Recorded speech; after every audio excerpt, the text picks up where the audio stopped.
കൂട്ടിലെ കോഴിയെ തന്നെ ഇറക്കാൻ തീരുമാനിച്ചു. സ്വരാജിനെ സ്ഥാനാർത്ഥിയായിട്ട് പ്രഖ്യാപിച്ചു. CPM പറഞ്ഞൊരു കാര്യം എന്താണെന്ന് വെച്ചാൽ സ്വരാജ് നിലമ്പൂർക്കാരനാണ് എന്നാണ്. അതെപ്പോഴാണ് ഇവർക്ക് മനസ്സിലായത് എന്ന് ഞങ്ങൾക്ക് മനസ്സിലായിട്ടില്ല. കഴിഞ്ഞ തവണ അൻവർ മത്സരിക്കുമ്പോഴും സ്വരാജ് നിലമ്പൂർക്കാരൻ തന്നെയാണ്. മെനഞ്ഞാന്നല്ല ഇവിടെ വന്ന് മെമ്പർഷിപ്പ് എടുത്തത്. നേരത്തെയും അദ്ദേഹം ഈ നാട്ടുകാരനായിരിക്കെയാണ് എറണാകുളത്ത് പോയി മത്സരിച്ചത്. സ്വന്തം മണ്ഡലത്തിൽ അൻവറിനെ പോലെ ഒരു സ്ഥാനാർത്ഥിയെ നിർത്തിയിട്ടാണ്, പാർട്ടി ചിഹ്നമില്ലാതെ ഒരു സ്ഥാനാർത്ഥിയെ നിർത്തിയിട്ടാണ് പാർട്ടി ചിഹ്നത്തിൽ മത്സരിക്കാൻ വേണ്ടി ഇയാൾ എറണാകുളത്തേക്ക് പോകുന്നത്. അപ്പൊ ഇതൊക്കെ തെരഞ്ഞെടുപ്പിന്റെ ആരവങ്ങൾക്ക് വേണ്ടി പറയാമെന്നാണ്. ഞാനിവിടെ വന്നപ്പോ ജോയിയോടൊക്കെ ചോദിച്ചത് ഷൗക്കത്ത് എവിടെയാണ് അദ്ദേഹം ഇന്നുള്ളത് എന്നാണ്. സ്വാഭാവികമായ സ്ഥാനാർത്ഥിയാണ്, കണ്ടുകളയാമെന്ന നിലക്കാണ് ചോദിച്ചത്.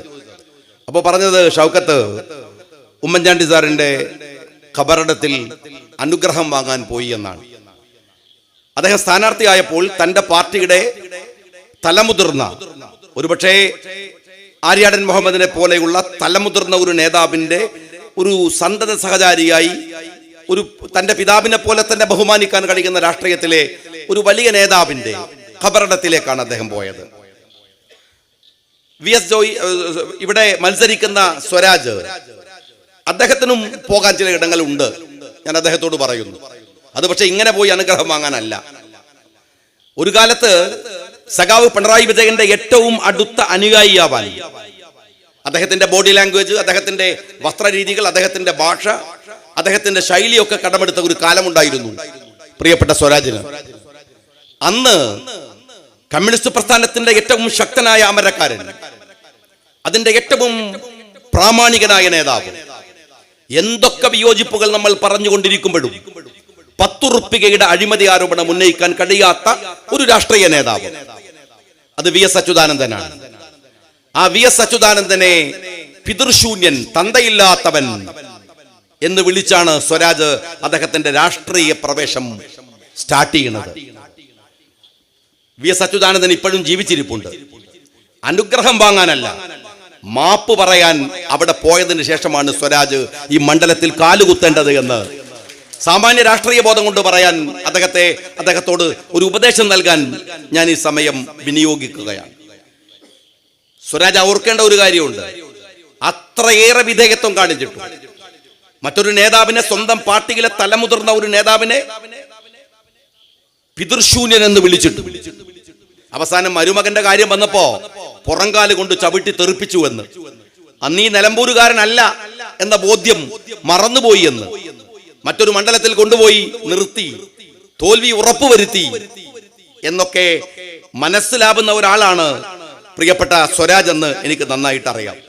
ഞാൻ സ്വരാജിനോട് പറയുന്നത്, ഒരു തെരഞ്ഞെടുപ്പിന് വരുമ്പോൾ ആ തെരഞ്ഞെടുപ്പിലെ സ്ഥാനാർത്ഥി അല്ല വിഷയം. ഒരു ചെറിയ ഘടകമാണ് സ്ഥാനാർത്ഥിയാവുക. അത് ഷൗക്കത്തായാലും അത് സ്വരാജായാലും ആരായിരുന്നാലും രാഷ്ട്രീയപരമായ വിഷയങ്ങളാണ് ചർച്ച ചെയ്യേണ്ടത്. രാഷ്ട്രീയമാണ് നമ്മൾ തമ്മിൽ സംസാരിക്കേണ്ടത്. അങ്ങനെയെങ്കിൽ വളരെ പ്രധാനപ്പെട്ട ഒരു വിഷയം, ഈ തെരഞ്ഞെടുപ്പിന് മുമ്പ് ക്ലാരിറ്റി വരുത്തേണ്ടത്, ബോധ്യപ്പെടുത്തേണ്ടത് ഈ രാജ്യത്തിലെ ജനങ്ങളോട് ഒരു ബാധ്യത തീർച്ചയായും സ്വരാജിനുണ്ട്. അതെന്താണെന്ന് അറിയാമോ? സ്വരാജിന് ഈ അടുത്ത കാലത്ത് സ്വരാജ് രാഷ്ട്രീയ ചർച്ചകളിൽ നിറഞ്ഞു നിന്നത് യുദ്ധവുമായി ബന്ധപ്പെട്ടാണ്. ആ യുദ്ധത്തെക്കുറിച്ച് സ്വരാജ് ഒരു അഭിപ്രായം പറഞ്ഞു. ആ അഭിപ്രായം കേരള രാഷ്ട്രീയത്തിൽ വലിയ ചർച്ചയായി, വലിയ വിവാദങ്ങൾ ഉണ്ടായി. ആ ചർച്ചക്ക് സ്വരാജിന് മറുപടി പറയേണ്ടി വന്നു. ഒരാഴ്ചയുടെ ഉള്ളിൽ സ്വരാജ് അതിനെ വിശദീകരിക്കേണ്ടി വന്നു. കാരണം അത് അത്രമേൽ പ്രധാനപ്പെട്ട ഒരു കാര്യമായിരുന്നു. യുദ്ധം അനാവശ്യമായി ഒരു രാജ്യത്തുണ്ടാകുന്നതിന് നമ്മളൊന്നും അനുകൂലമല്ല. യുദ്ധത്തിന്റെ ഭക്തരുമല്ല നമ്മൾ, യുദ്ധം പാടില്ലെന്ന് വിചാരിക്കുന്നവരുമാണ്.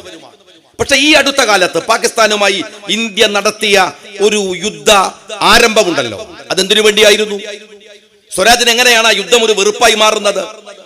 എന്തുകൊണ്ടാണ് സ്വരാജ് ആ യുദ്ധം അനാവശ്യമാണ് എന്ന് പറയാനുള്ള കാരണം? ഞാൻ പറയട്ടെ, ഒരു വിശ്വാസി എന്ന നിലക്ക്, ഒരു മുസ്ലിം എന്ന നിലക്ക് ആ യുദ്ധത്തിന്റെ അനിവാര്യത സ്വരാജിന് പറഞ്ഞാൽ മനസ്സിലാകുമോ എന്ന് എനിക്കറിയില്ല. 26 പേരെ വെടിവെച്ചു കൊന്ന് അവർ ചെയ്ത ആ തീവ്രവാദികൾ ചെയ്ത ഒരു ചോദ്യവും അവരുടെ രീതിയുമുണ്ട്. എന്താണ് അവർ പറഞ്ഞത്?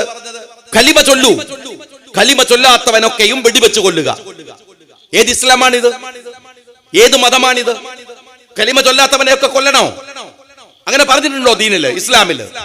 അങ്ങനെ ചെയ്യാറുണ്ടോ വിശ്വാസികൾ? കലിമ ചൊല്ലാത്തവരെ കൊല്ലുക, തീരുന്നില്ല. പെണ്ണുങ്ങളോട് പറയാണ്, ഏയ് പെണ്ണുങ്ങളെ കൊല്ലില്ല. എന്നാലോ ആ പെണ്ണിന്റെ കണ്ണിന്റെ മുമ്പിൽ വെച്ച്, ആ സ്ത്രീയുടെ കണ്ണിന്റെ മുമ്പിൽ വെച്ച് അവരുടെ ഭർത്താക്കന്മാരെ അതിക്രൂരമായി കൊലപ്പെടുത്തുക. എന്നിട്ടോ അത് ഇസ്ലാമിന്റെ പേരിലാണ് എന്ന് അവർ പറയുകയും ചെയ്യുക. അവരുടെ വെടിയുണ്ടകൾ തറച്ചത് വിശ്വാസിയായ മുസ്ലിമിന്റെ നെഞ്ചിൻ കൂട്ടിലാണ്. അവിടെയുള്ള പാവ മനുഷ്യരുടെ മേലല്ല. അത് ചെയ്തത് ഈ തോന്നിവാസത്തിന്റെ പിറകിൽ പാകിസ്ഥാൻ ആണെങ്കിൽ, എന്തിനു പാകിസ്ഥാൻ, സൗദി അറേബ്യ ആണെങ്കിൽ, ഈ നിലമ്പൂരിൽ നിന്ന് എത്ര പേര് ഹജ്ജിന് പോയി? അവർ കഅബയുടെ ചുറ്റും നിൽക്കുകയാണ് ഇപ്പോഴും. മക്കയിലാണ്, മദീനയിലാണ്. ഒരു വിശ്വാസി അവന്റെ ജീവിതത്തിൽ ആഗ്രഹിച്ചു പോകുന്ന മക്കയും മദീനയും ഉൾക്കൊള്ളുന്ന സൗദി അറേബ്യ. ഇന്ത്യക്കെതിരെ യുദ്ധത്തിന് വന്നാൽ ആ യുദ്ധത്തിൽ സൗദിക്കെതിരെ യുദ്ധം ചെയ്യുന്ന മുൻപന്തിയിൽ മുസ്ലിം ലീഗുകാരൻ ഉണ്ടാകണമെന്ന് പറഞ്ഞത് ഖായിദ് മില്ലത്ത് മുഹമ്മദ് ഇസ്മായിൽ സാഹിബാണ്.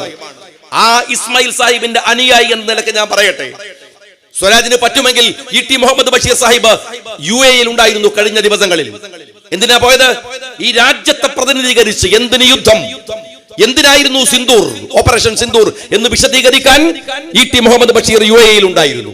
അദ്ദേഹം ഇപ്പോൾ ആഫ്രിക്കൻ രാജ്യങ്ങളിലേക്ക് പോയിരിക്കുന്നു, വിവിധ രാജ്യങ്ങളിലേക്ക് പോയിരിക്കുന്നു.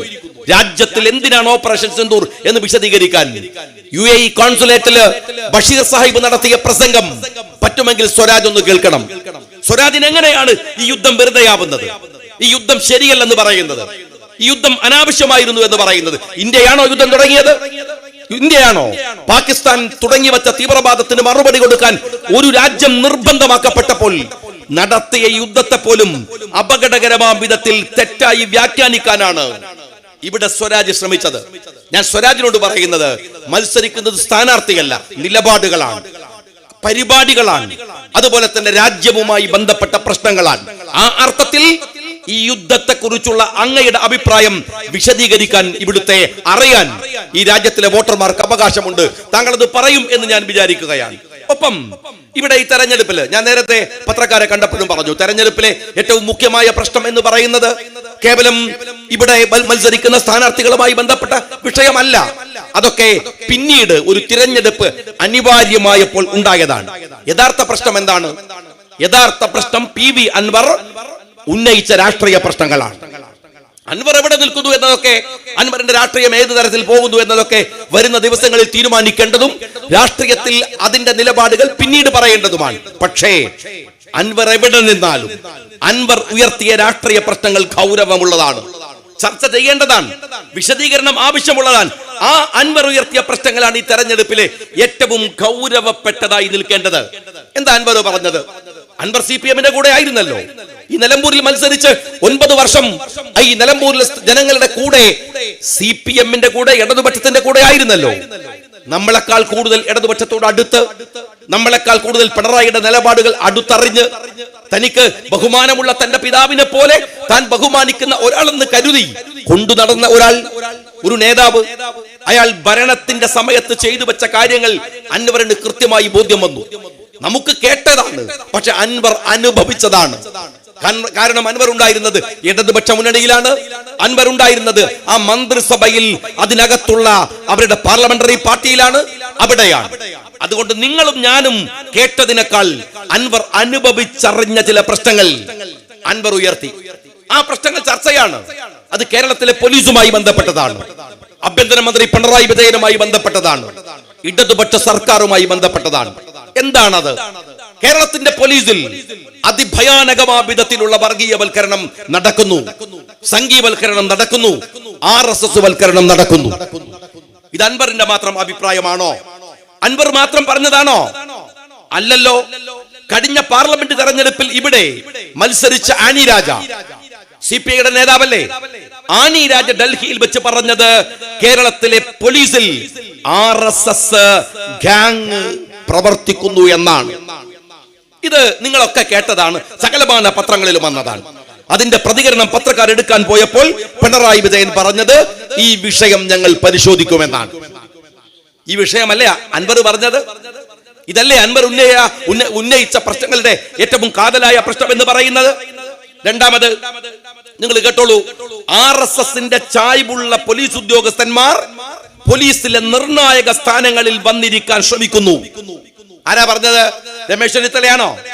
വി ഡി സതീശനാണോ? കുഞ്ഞാലിക്കുട്ടി സാഹിബാണോ? അല്ല. ഇത് പറഞ്ഞത് കേരളത്തിലെ പോലീസിന്റെ ചുമതലയുണ്ടായിരുന്ന ആഭ്യന്തര മന്ത്രിയായിരുന്ന കോടിയേരി ബാലകൃഷ്ണനാണ്. 2021 പത്തനംതിട്ട CPM ജില്ലാ സമ്മേളനത്തിന്റെ ചർച്ചക്കിടയിൽ പറഞ്ഞ വാക്കാണിത്. ഞാൻ ചോദിക്കുന്നത്, കോടിയേരി പറഞ്ഞ വാക്കല്ലേ 2024 അൻവർ പറയുന്നത്? ആനിരാജ പറഞ്ഞ വാക്കല്ലേ അൻവർ പറയുന്നത്?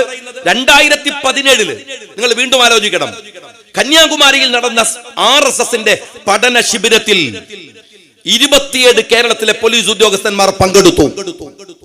എന്നിട്ടോ അവര് തത്വമസി എന്ന് പറയുന്ന ഒരു ഗ്രൂപ്പ് രൂപീകരിച്ച്, വാട്സാപ്പ് ഗ്രൂപ്പ് രൂപീകരിച്ച് കേരളത്തിൽ RSS അനുകൂലികളായിട്ടുള്ള ഒരു സംഘത്തെ സൃഷ്ടിക്കാൻ ശ്രമിച്ചു. ആരോപണം ലീഗിന്റെതാണോ കോൺഗ്രസിന്റെതാണോ? അല്ല.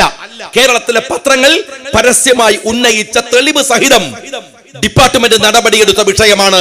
തത്വമസി എന്ന ഗ്രൂപ്പ് ഉണ്ടാക്കി 27 പോലീസ് ഉദ്യോഗസ്ഥന്മാർ കന്യാകുമാരിയിലെ RSS പഠന ശിബിരത്തിൽ പങ്കെടുത്തു എന്നത്.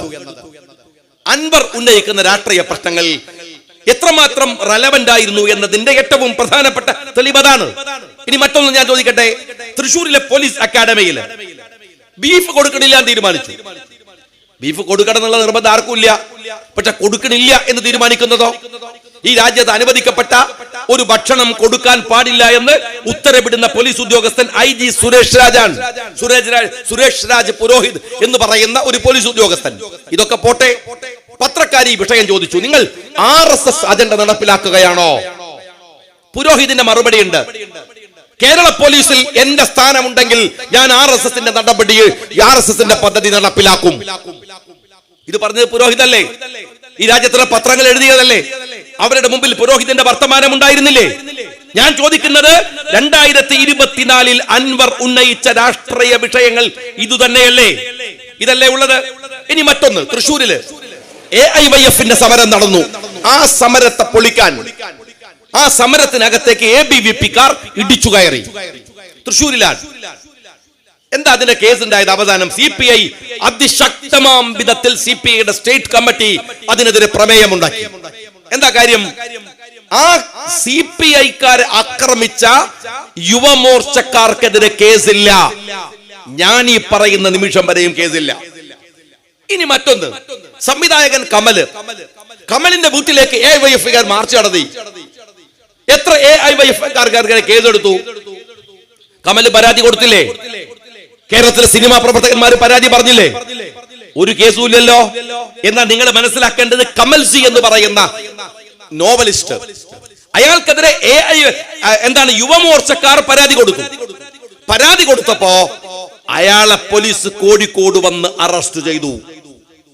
ഞാൻ നിലമ്പൂരുകാരോട് പറയട്ടെ, ഈ നിലമ്പൂരില് അന്നത്തെ പോലീസ് വേട്ടയുടെ ഭാഗമായി നക്സലൈറ്റ് എന്ന് പറഞ്ഞ് കുപ്പു ദേവരാജിനെ, നക്സലൈറ്റുകാരനായ കുപ്പു ദേവരാജിനെ വെടിവെച്ചു. അദ്ദേഹം കൊല്ലപ്പെട്ടു. അദ്ദേഹത്തിന്റെ മൃതശരീരം കൊണ്ടുപോകുമ്പോൾ അതിനെതിരെ ഈ നിലമ്പൂരിൽ വെച്ച് BJP-ക്കാർ ആക്രമിച്ചു. ഏതെങ്കിലും ഒരു BJP-ക്കാരന്റെ പേരിൽ കേസെടുത്തോ പോലീസ്? ഇല്ലെന്ന് മാത്രല്ല, ഗ്രോവാസു എന്ന് പറയുന്ന 19 വയസ്സുള്ള ഒരു പാവം വൃദ്ധന്റെ പേരിൽ കേസെടുത്ത് പോലീസ് കുടുങ്ങി. ഗ്രോവാസു പറഞ്ഞു, ഞാൻ ജാമ്യത്തിനൊന്നും നോക്കൂല, പോവില്ല, ഞാൻ പോവില്ല എന്ന് പറഞ്ഞു.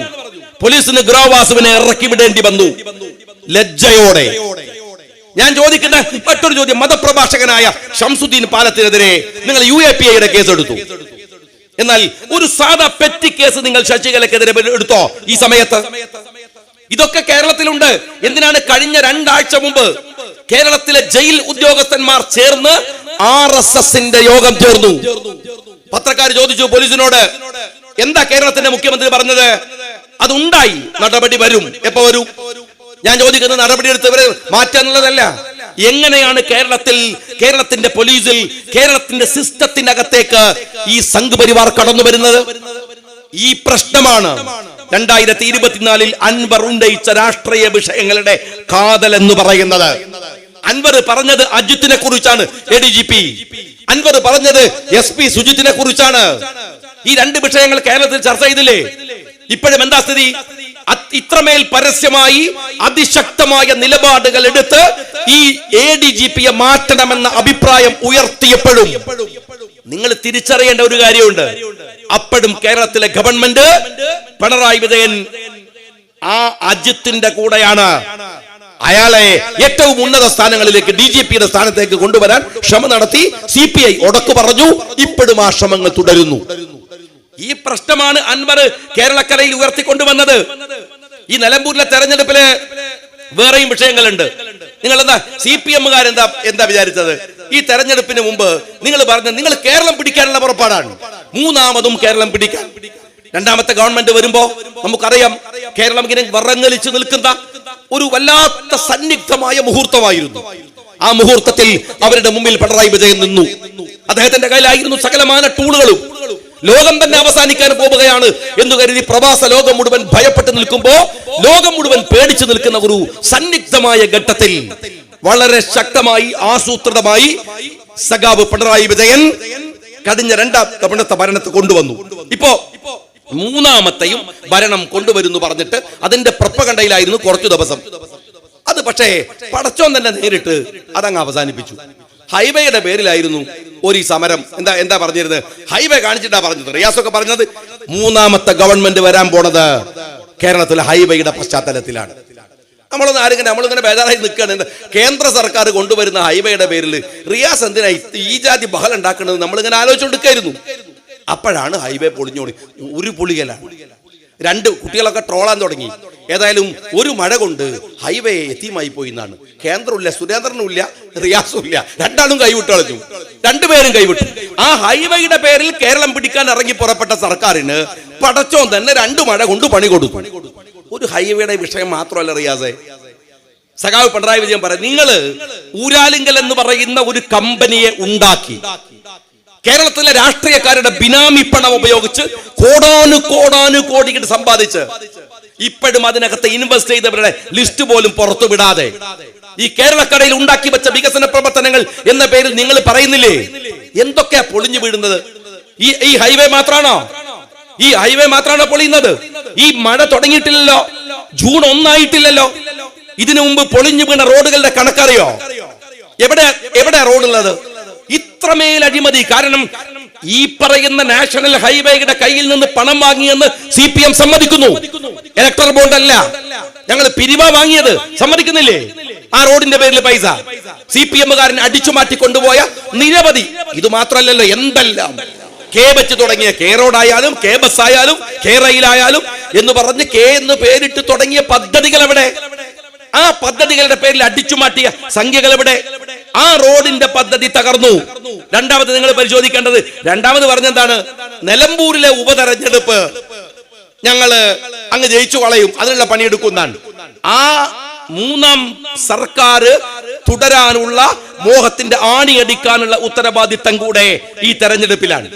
വേറൊരു കാര്യം ഞാൻ ചോദിക്കട്ടെ, ഈ തെരഞ്ഞെടുപ്പിന് എന്താണ് പ്രാധാന്യം എന്ന് ചോദിക്കണില്ലേ നിങ്ങള്? ഈ തെരഞ്ഞെടുപ്പിന്റെ പ്രാധാന്യം അത് തന്നെയാണ്. ഈ സർക്കാരിന് കൊടുക്കാവുന്ന ഏറ്റവും ശക്തമായ തിരിച്ചടിയാണൊന്ന്.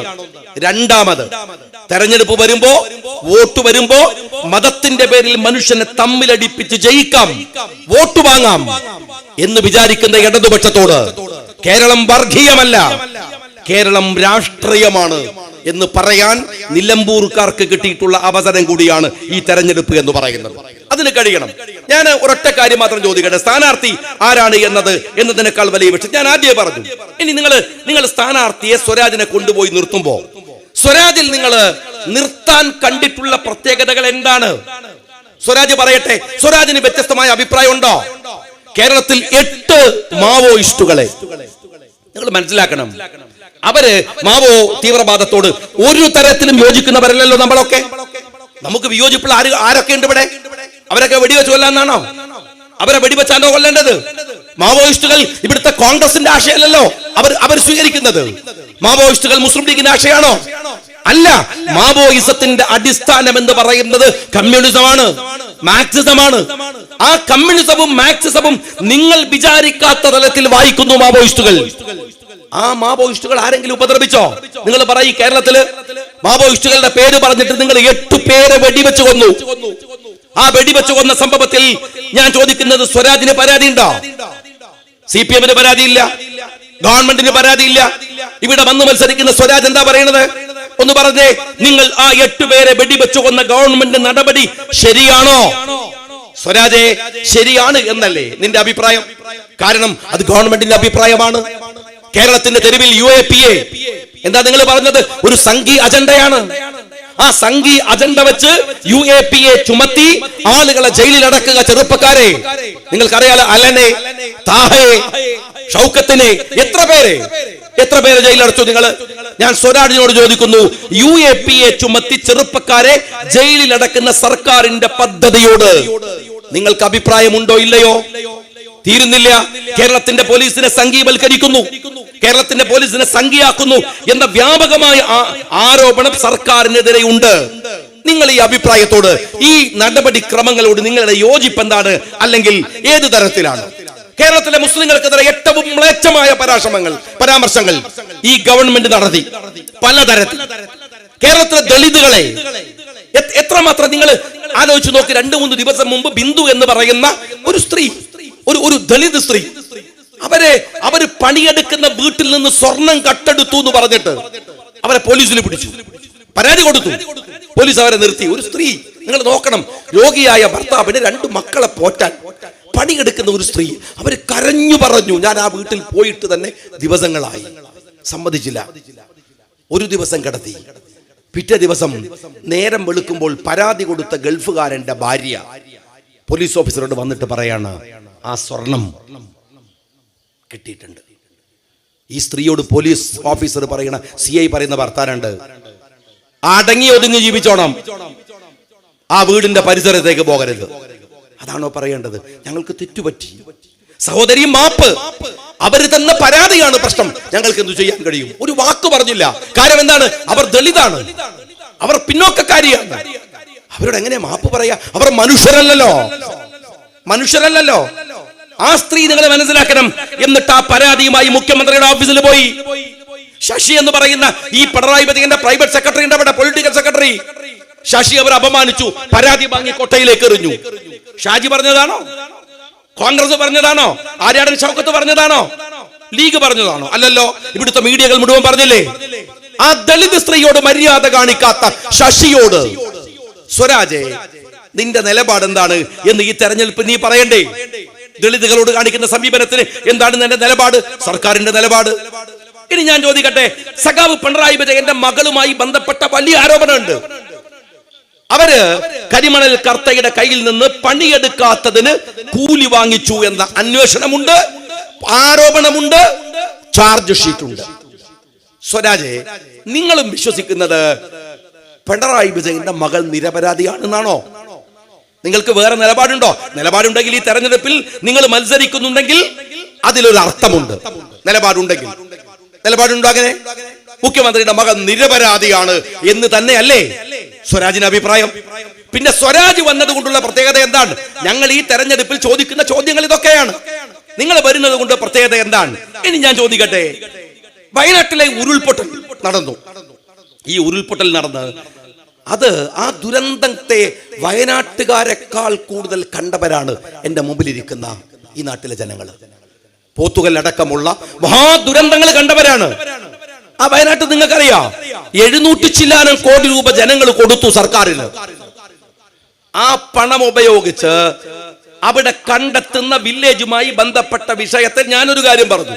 ഇതാ നിങ്ങളുടെ ഈ പഞ്ചായത്തിൽ ഒരു പദ്ധതിയുണ്ട്.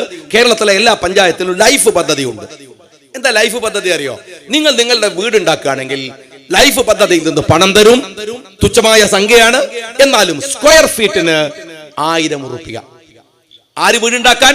നമ്മളുടെ വീടുണ്ടാക്കണമെങ്കിൽ സർക്കാർ പറയുന്നു സ്ക്വയർ ഫീറ്റിന് 1000. എന്ന വയനാട്ടില് ഈ ദുരന്തത്തിൽപ്പെട്ടവർക്ക് ഊരാലിങ്കൽ വീട് വെച്ചു കൊടുക്കുമ്പോഴോ സ്ക്വയർ ഫീറ്റിന് 3000 രൂപ. ഇതെങ്ങനെയാണ്? എനിക്ക് മനസ്സിലായില്ല. എന്റെ വീട് ഞാനല്ലേ ഏറ്റവും നന്നായി എടുക്കുക? എന്റെ വീട്ടിൽ പാർക്കേണ്ടത് ഞാനല്ലേ? അപ്പൊ ഞാനല്ലേ ഏറ്റവും നന്നായിട്ട് വീട് എടുക്കുക? എന്റെ വീട് ഞാൻ എടുക്കുമ്പോ സ്ക്വയർ ഫീറ്റിന് 1000. എന്റെ വീട് കുഞ്ഞാങ്ക് എടുത്തു തരാണെങ്കിൽ സ്ക്വയർ ഫീറ്റിന് 3000. ഇതെന്താണോ ന്യായം? ഇനി ഒരു കാര്യം ഞാൻ ചോദിക്കട്ടെ, നിങ്ങൾ വയനാട് പ്രോജക്റ്റിനകത്ത് കണ്ടെത്തിയിരിക്കുന്ന ആളുകൾ ഇപ്പോൾ ലിസ്റ്റ് ചെയ്തത് 400 പേരാണ്. അതിൽ ലീഗിന്റെ വീട് വേറെ ഉണ്ട്, സർക്കാർ ലിസ്റ്റിൽ നിന്ന് ലീഗുകാർ എടുത്തിട്ടുണ്ട്, കോൺഗ്രസിന്റെ വേറെ ഉണ്ട്, ഒരുപാട് സംഘടനകളുണ്ട്. വിശദീകരിക്കാൻ നിൽക്കണില്ല ഞാൻ. പക്ഷെ എന്റെ ചോദ്യം ഇതാണ്, ഇത്രയും വീടുകൾ വേറെയും കഴിഞ്ഞ് ഇനി 400 തന്നെ നിങ്ങളുടെ ലിസ്റ്റിൽ ഉണ്ടെന്ന് വെക്കുക. നിങ്ങളുടെ കയ്യിലുള്ളത് 800 കോടിയോളം രൂപയാണ്, കേന്ദ്രത്തിന്റെ സഹായമില്ലാതെ, അല്ലേ? 800 കോടി. അപ്പൊ ഒരാൾക്ക് 2 കോടിയാണോ ചെലവ്? ഒരാൾക്ക് 2 കോടിയാണോ? സർക്കാർ, നിങ്ങള് ഈ നാട്ടിലെ എല്ലാ ദുരന്തത്തെയും കച്ചവടം ചെയ്തവരാണ്. കൊറോണ അടക്കം, ആ കൊറോണ സമയത്ത് നിങ്ങൾ അടിച്ചുമാറ്റി കിറ്റടക്കം നിങ്ങൾ അടിച്ചുമാറ്റിയതിന്റെ കണക്കുകൾ കേരളത്തിൽ പുറത്തു വന്നതാണ്. ഈ ദുരന്തവും നിങ്ങൾ കച്ചവടം ചെയ്യാണ്. എന്റെ ചോദ്യം ഇതാണ്, സ്വരാജെ, വയനാട് ദുരന്തത്തോടനുബന്ധമായി ഇവിടെ പോത്തുകല്ലടക്കമുള്ളിടത്തുണ്ടായ മഹാദുരന്തങ്ങൾ അനുബന്ധമായി താങ്കളുടെ അഭിപ്രായം എന്താണ്? കാരണം പിണറായി വിജയൻ പറഞ്ഞിരിക്കുന്നു താങ്കൾ ഈ മണ്ഡലക്കാരനാണെന്ന്. അതറിഞ്ഞതിൽ ഞങ്ങൾക്ക് സന്തോഷമുണ്ട്. ഈ മണ്ഡലവുമായി ബന്ധപ്പെട്ട പ്രശ്നങ്ങളിൽ സ്വരാജിന്റെ അഭിപ്രായം എന്താണ്? സ്വരാജെ, വന്യജീവികളും മനുഷ്യരും തമ്മിലുള്ള വലിയ സമരങ്ങൾ നടക്കുന്ന പ്രദേശമാണ് ഇവിടെയൊക്കെ, അല്ലേ? നിങ്ങളുടെ സർക്കാരിന്റെ പണി എന്താ? ഒരു മന്ത്രിയുണ്ട് ശശി, 5 ലക്ഷം രൂപയുടെ കുറെ ചെക്ക് എഴുതി വീട്ടിൽ വെച്ചിട്ടുണ്ട്. എവിടെങ്കിലും ആരെങ്കിലും മരിച്ചു എന്ന് പറഞ്ഞാൽ മൂപ്പര് വരും, ചെക്ക് കൊടുക്കും, തിരിച്ചു പോകും. ഇതല്ലല്ലോ പ്രശ്നം. ഇതാണോ ഇവിടെ മനുഷ്യർ അഭിമുഖീകരിക്കുന്ന പ്രശ്നം?